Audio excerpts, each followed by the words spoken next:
This video is brought to you by NordVPN, keeping you safe and private online. More about them in just a bit. Hello, everybody. Welcome back to another episode of Dead Reckoning. This is a long one, so sit back, relax. Unless you're driving or whatever. In that case, don't relax too much. Relax just a little bit. Ease into it because today we're covering, did the FBI kill Martin Luther King Jr.? Not really anything relaxing about that, is there? Pretty big allegedly should be thrown in there. Like if we say that they did, which I don't know if they did, it's all alleged, isn't it? Definitely alleged. So let's jump right in.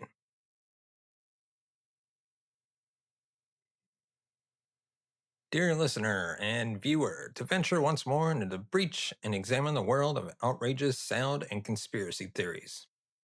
It does sound outrageous, right? When you're saying the FBI killed MLK. Is there a difference? We never really know who MLK is, but,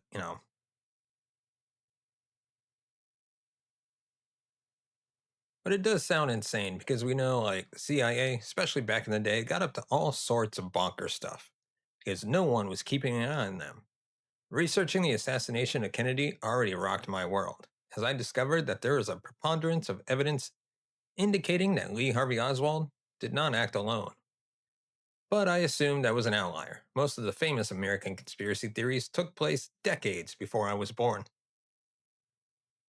That makes sense because most of America took place decades or even centuries before I was born.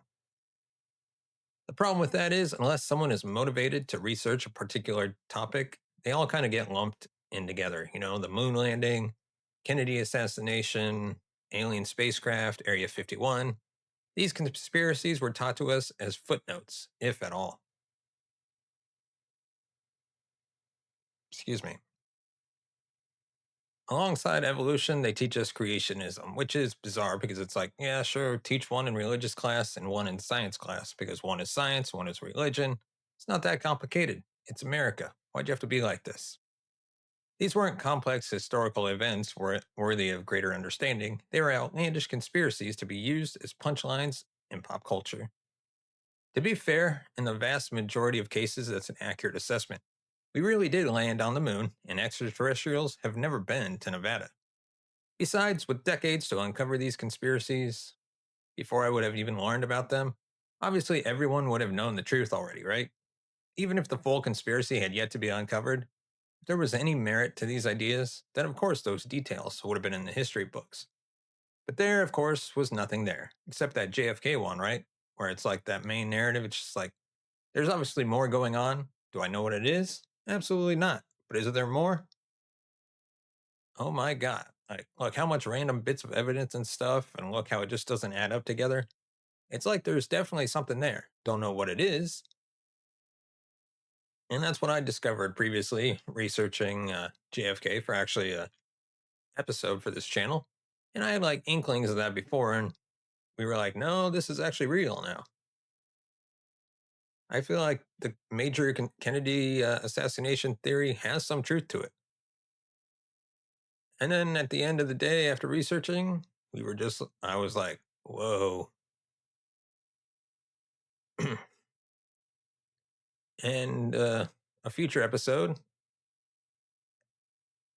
a future episode of Dead Reckoning.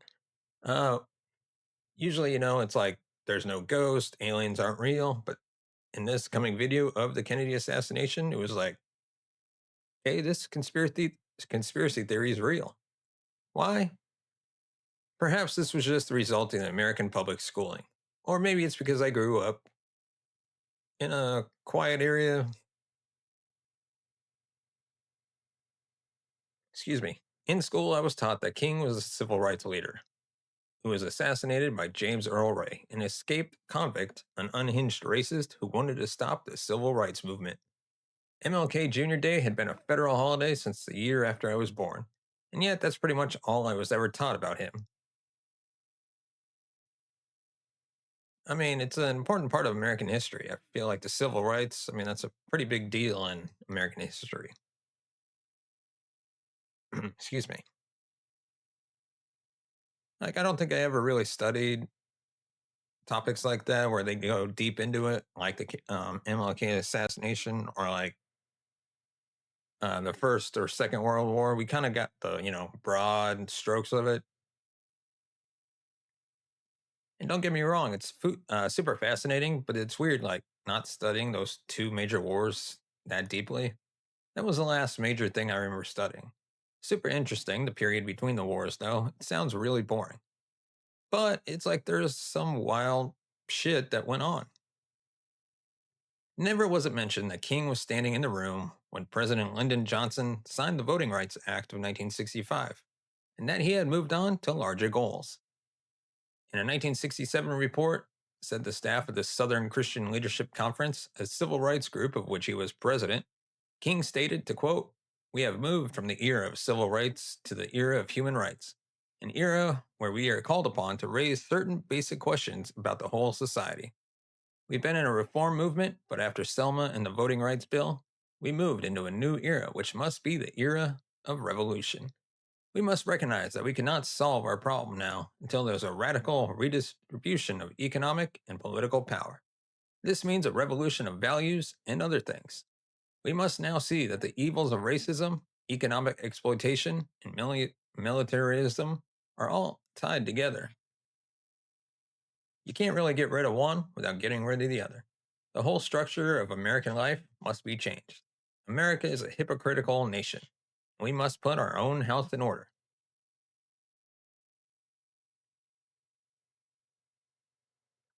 Have you ever thought about how much of your personal information is out there on the internet? It can be pretty scary when you think about it. Don't worry, there's a great solution, and that would be NordVPN. What does NordVPN do? Well, first, it masks what you do online. That means anyone trying to snoop on you won't be able to see what you're doing or where you're doing it from.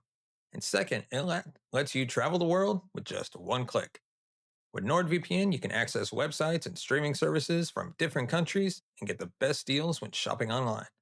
But that's not all. NordVPN also has some amazing use cases to keep you secure online that can monitor your personal data so you can get real time breach alerts and protect your identity. And of course, NordVPN has some amazing technical specifications and features with over 3,000 servers in 100 countries.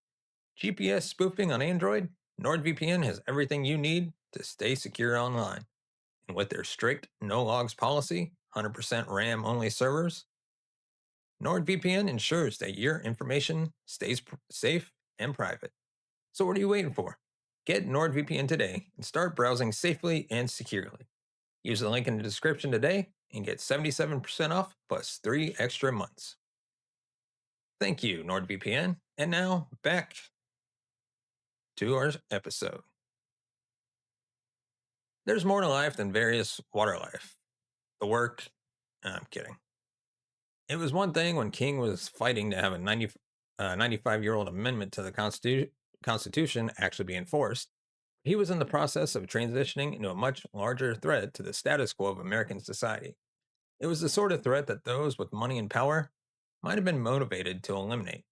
Far more motivated than a simple racist who probably did want to go back to prison from which he had escaped by assassinating one of the most high profile individuals in the country. Yeah, it's also a great way not to go back to prison is to, while you're escaped from prison, assassinate someone. That's gonna maybe you'll go, the only place you're going is worse prison or death. Our story will begin with the official telling of the events of the assassination and end with the 1999 court verdict in which a jury found that King's assassination was the result of a conspiracy involving government agencies. Was this a civil case or a criminal case? Because there's a huge difference. Because civil cases, balance of probabilities, they say it was more likely that there was some shady shit going on than not. But criminal case means it's like they were absolutely certain, which is like, that's a much higher burden of proof. Somewhere along the way, King will receive a letter from the FBI telling him, in so many words, if you don't kill yourself, we'll make you live to regret it. It all began on February 1st, 1968, 2 months before the assassination took place. Echo Cole and Robert Walker were sanitation workers for the city of Memphis, Tennessee. There were already tensions between sanitation workers and Mayor Henry Loeb. Not only were the working conditions terrible and unsafe, but the black sanitation workers were paid significantly less than their white counterparts performing the same job. In one rather blatant incident, severe weather forced all the workers to be sent home for the day.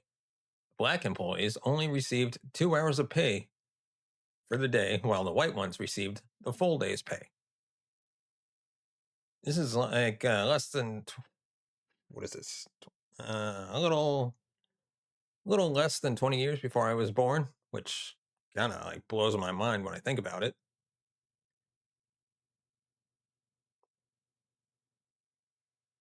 Excuse me. The day of February 1st was another day of terrible weather. The rains were so severe that the streets were flooding and the sewers were overflowing. At around 4:20 p.m., a time that held no significance until 1971, Eckel and Robert decided to take refuge in the back of the garbage truck to avoid the rain. Excuse me. If you've somehow never seen a garbage truck in your life before and you're wondering why they didn't go sit in the front, those seats were occupied by the driver and their coworker. These trucks normally have one or two people hanging off the back of the truck, so they quickly hop off, toss the trash bags in, hop back on so the truck can slowly move forward. Suddenly, for no reason, the trash truck's compactor malfunctioned and began a compacting cycle. This process is supposed to only be started manually to prevent this exact sort of thing from happening, but the truck seemed to have a mind of its own. When the sound of the compactor's engine entered the truck's cab, the driver immediately stopped and jumped out of his seat, ran to the back to hit the emergency stop button, but it didn't help, and the two young men were crushed to death.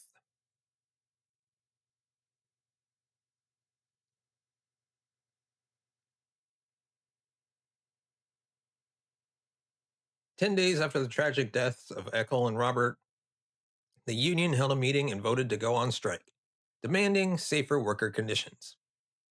It took 10 days. I'd be like, I'm off this afternoon, mate. This is insane. Two of my friends got crushed in their truck. I'm not working until you sort this whole truck thing out.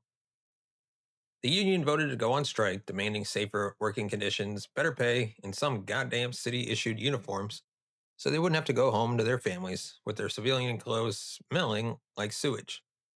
Considering two people had just died and their wages were so low that many full time sanitation workers qualified for welfare and food stamps, and bus drivers wouldn't allow them to take public transportation because they smelled so bad. These demands were extremely reasonable. Demands well beyond what would still be considered extremely reasonable. The only problem with the union attempting to make these demands was that the city didn't actually recognize the union. That and the newly elected Mayor Loeb had been the previous head of the sanitation department, where he was responsible for creating many of the conditions they were now complaining about. The union had expected the city to take immediate action. What with the horrific deaths and all, excuse me, Loeb decided to go in the opposite direction by being a complete, unreasonable douchebag who refused to negotiate. On February the 12th, the day after the union declared the strike, 930 out of the 1,100 sanitation workers didn't show up for work. Some of those that did show up also walked out once they heard about the strike. It's like everyone showed up, no one showed up for work except for the people who didn't know they weren't supposed to show up for work, and then they all went home. Except for Jeff, who's like, I love picking up trash, I love my job. Good at it, and I like to keep it. When the mayor refused to meet, the union protesters marched from the Union Hall to a meeting place at the Memphis City Council. There they found about 50 police officers waiting for them. Loeb led the strikers to a nearby auditorium so that they could have a friendly little chat. And by friendly, I mean Loeb grabbed the microphone from the union organizer and yelled at them to get back to work. Why are they doing this? Just stay at home. Just be like, I'm on strike. I'm not getting paid. I'm going to stay home. And I don't know, watch some television or whatever, crack a beer in the morning. Why not? You're on strike. And it's not like you're striking about some non essential service, it's trash collection. Very, very quickly, there's going to be a lot of pressure on the mayor to get that shit sorted because people aren't going to be happy. Like, if no one ever came to collect the trash from my house, it would build up real fast. They come, I think, what is it, 2 or 3 times a week? And if they stop coming very quickly, I'd be like, hey, I'm not paying you anymore. And then they would come and everything would be better. Especially if I heard that 2 of them had been crushed. I'd be like, hey, stop not paying them all and fix those trucks. This outburst was met with choruses of laughter and people chanting boo. Loeb went on to make several public statements about the strike, and in each and every one, he looked like a right prick. Within 3 days of the strike beginning, there were over 10,000 tons of garbage piling up in the streets of Memphis. So Loeb began to ask strikebreakers to go and pick up the trash. While all this had been going on, King was working on creating the Poor People's Campaign. It was to be a diverse, multiracial coalition of poor people from all across the country. Based on census data, anywhere from 22 to 23% of Americans were living below the poverty line at the time. That's like 1 in 5 to 1 in 3 people. Jesus. So it shouldn't have been too hard to find people that agreed with sentiments that King espoused in the quote at the beginning of the episode.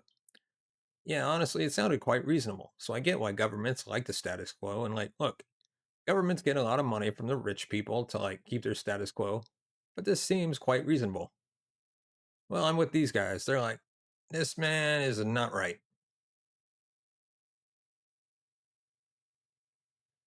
Outside of the obvious racism, since the Memphis sanitation strike was the fusion of a civil rights matter and a poverty issue, it caught the attention of King.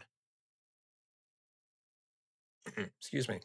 On March the 18th, over a month into the strike, he made his first visit to Memphis. While there, he spoke before a crowd of 25,000 protesters and activists, calling for a citywide shutdown. He wanted others, like the schools, to go on strike in solidarity with the sanitation workers. After his speech, he promised to return to Memphis for a few days on the 22nd to lead a peaceful protest through the city.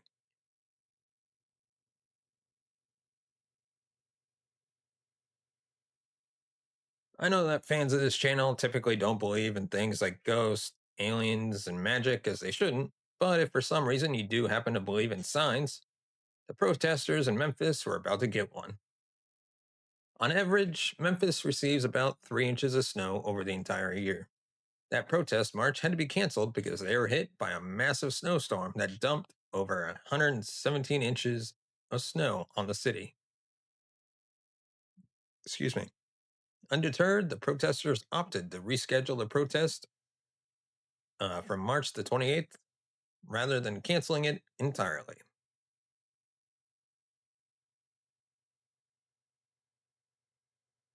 When the march began on March 28th, it was a massive turnout. City officials estimated that 22,000 students had skipped school in order to participate in the protest. King was late, and when he arrived, the crowd was already on the verge of chaos. It was meant to be a peaceful protest, as that was how they had achieved results in the past. However, unbeknownst to King, there was the division among the African American residents of Memphis. The peaceful protest had been infiltrated by a militant black power group based in Memphis known as the Invaders. It's a cool name, though, right? I mean, militant group, not awesome, but I mean, the Invaders sounds like a 70s rock band. As the march proceeded through downtown, members of the Invaders began smashing the windows of every storefront and looting everything in sight. There were 600 police officers on duty at that protest, nearly the entire police force, and they wasted no time launching tear gas at the crowd. Despite his protestations, excuse me, King was escorted away to a hotel by those close to him for fear that the police would come after him the hardest. Live media coverage focused on the actions of, quote, Negro youths, making little to no comment about the use of police force. Not even when the cameras showed the bloodied faces of African American men who were being arrested. The only comments with regard to the show of force were about the use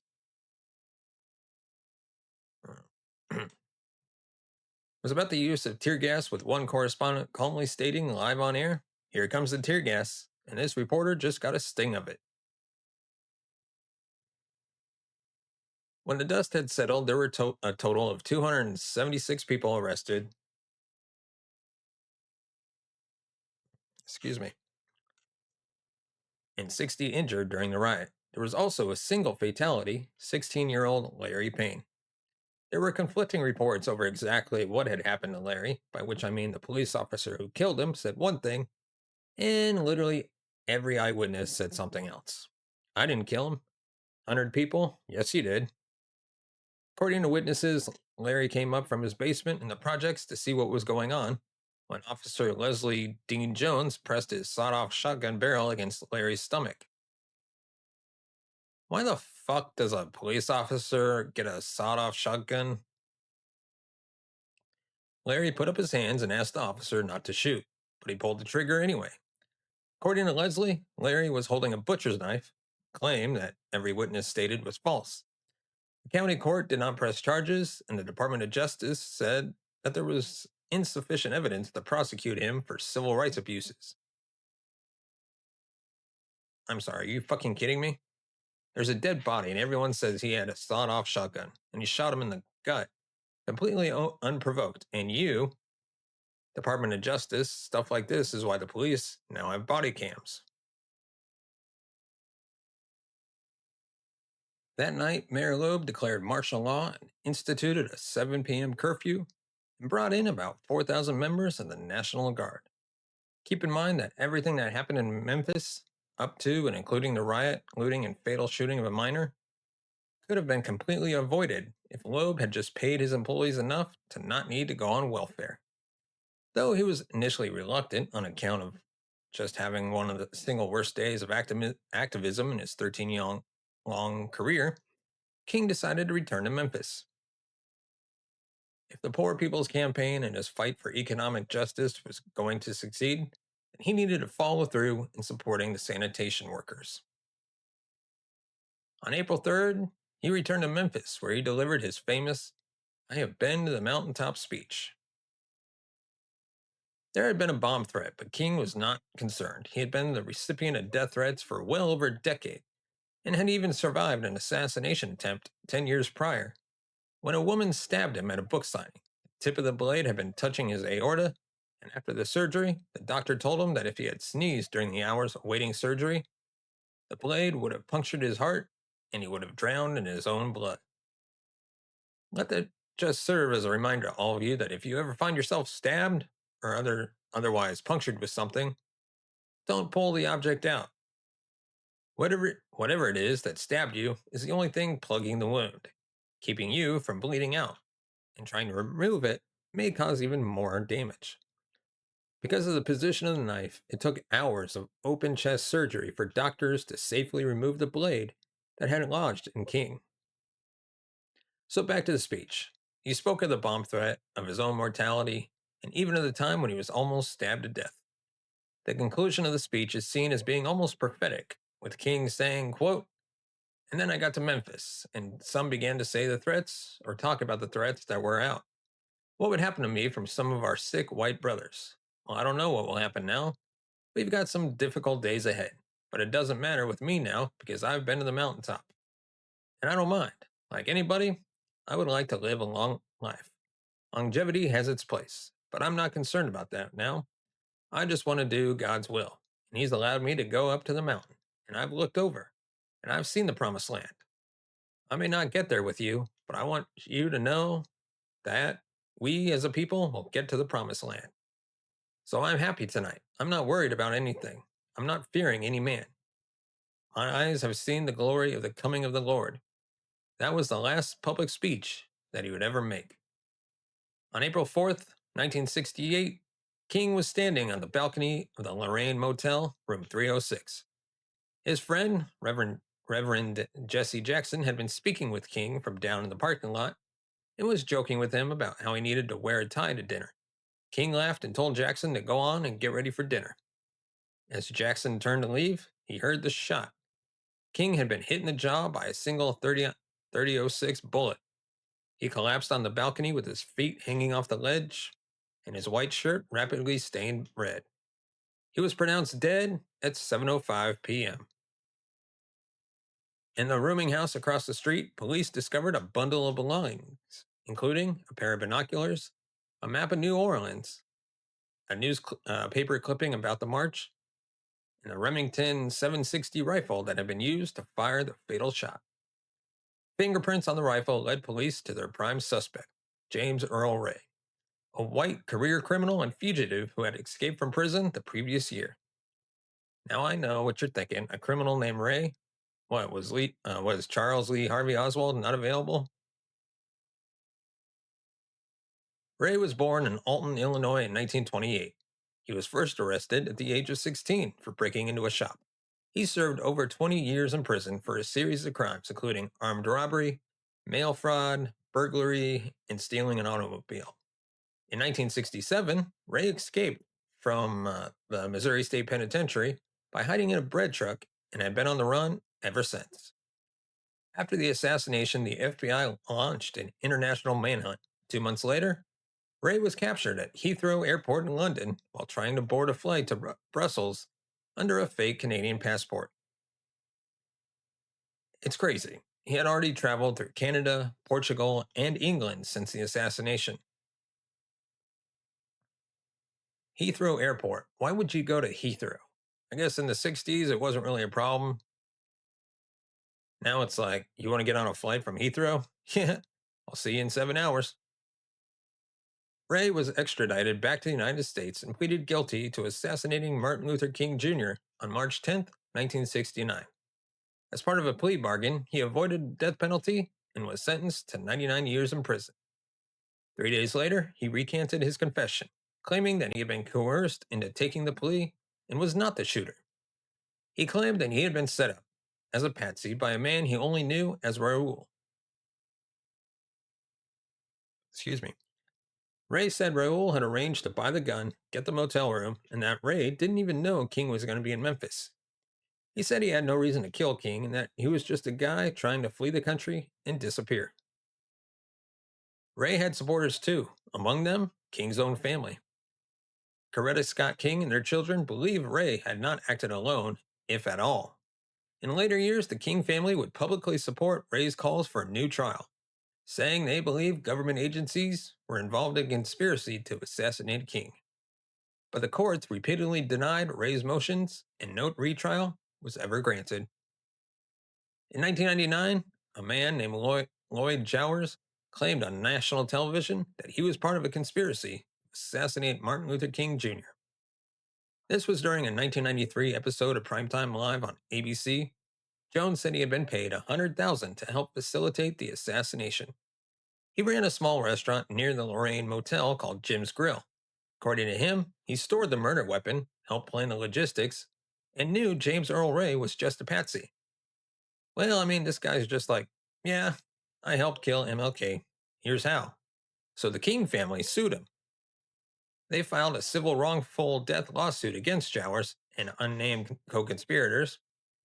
The trial took place in Memphis and lasted about 4 weeks. 70 witnesses testified. Among them were former FBI agents, police officers, friends of Jowers who claimed he had confessed to them privately. One of the biggest bombshells came from a woman named Olivia Catling, who lived near the motel. She testified that she saw a man with a rifle crouched in the bushes behind the motel moments before the shots was fired. Those brushes were later cut down by the city in what some claim was an attempt to cover up evidence.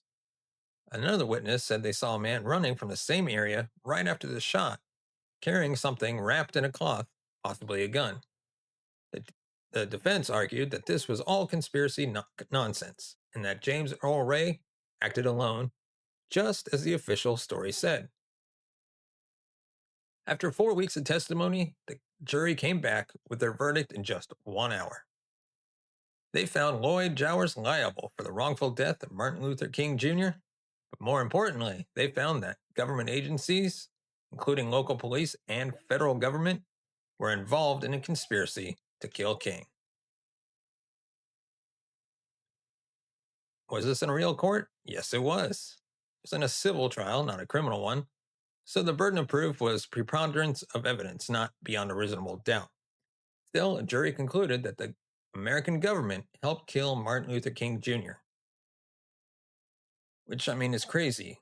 I mean, we always make fun of conspiracy theories on this show, but they're usually nonsense. But sometimes, despite the massive implications, the media barely covered the trial. The verdict was not widely reported, and many history books continued to ignore the case entirely. I guess it's like if this is real and the American government was involved in killing one of its most beloved civil rights leaders, no one really wants to reopen that wound. No one wants to be the news outlet that has to explain. So, yeah, turns out the official story for the last 30 years might have been a lie. James Earl Ray died in prison in 1998, a year before the trial concluded. He maintained his innocence until the end. The U.S. government has never admitted to any role in King's assassination. The FBI, for its part, has since publicly acknowledged many of the abuses it committed against King, especially the COINTELPRO surveillance, but denies any role in his death. The House Select Committee on Assassinations in the late 70s concluded that Ray was the shooter, but there may have been a conspiracy involving unknown parties. Which, I mean, that's a very non committal conclusion.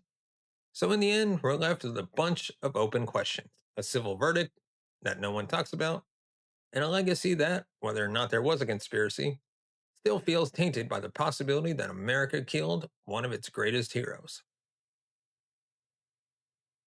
So, I don't even know what to say.